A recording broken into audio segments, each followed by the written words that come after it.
Here's some of the stories trending this week at NASA. During a September 16th news conference at Kennedy Space Center, a major announcement by NASA Administrator Charlie Bolden about the Commercial Crew Program contract to secure transport for astronauts to and from the International Space Station, effectively putting America back into the business of launching humans to space, ending our sole reliance on Russia by 2017.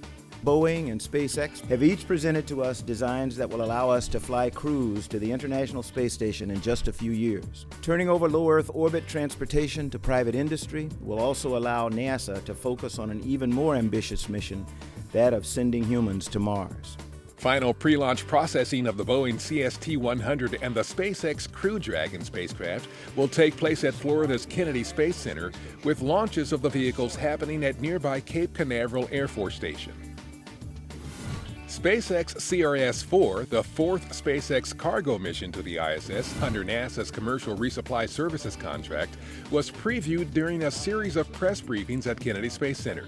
A planned September 20th launch of the company's Falcon 9 rocket and Dragon cargo spacecraft from Cape Canaveral Air Force Station will deliver more than 5,000 pounds of scientific experiments and supplies to the ISS, including an ISS Earth science experiment and the station's first 3D printer.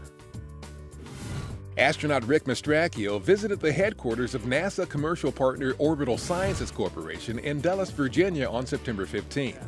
In addition to SpaceX, Orbital also conducts cargo missions to the ISS, including the company's first in January, while Mastracchio was a crew member aboard the orbiting laboratory. While at Orbital, Mastracchio shared some imagery from his time on orbit with employees and thanked them for their work during his mission. The next two crews scheduled for flights to the International Space Station are preparing for those missions. At the Baikonur Cosmodrome in Kazakhstan, the Expedition 4142 crew, including NASA's Barry Butch Wilmore, is conducting final training for its scheduled launch to the station on September 25th Eastern Time. Meanwhile, the follow-on crew headed to the ISS, which features NASA astronaut Terry Virts, previewed its mission during a news conference at Johnson Space Center. Expedition 4243 will launch to the station in late November. The September 21st arrival at Mars of NASA's Mars Atmosphere and Volatile Evolution, or MAVEN spacecraft, is a major mission milestone known as orbital insertion. Once situated into its planned elliptical orbit around the red planet, MAVEN, the first spacecraft dedicated to exploring the upper atmosphere of Mars, will begin a one-year primary mission to investigate how the loss of atmospheric gases impacted the Martian climate through time. The lander for the European Space Agency's Rosetta mission to Comet 67P Churyumov-Gerasimenko now has a primary landing site.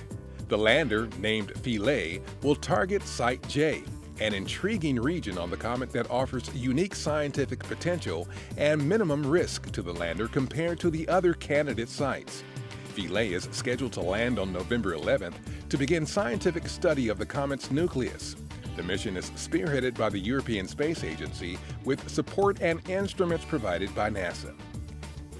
And that's what's up this week at NASA. For more on these and other stories, follow us on social media and visit www.nasa.gov/twan.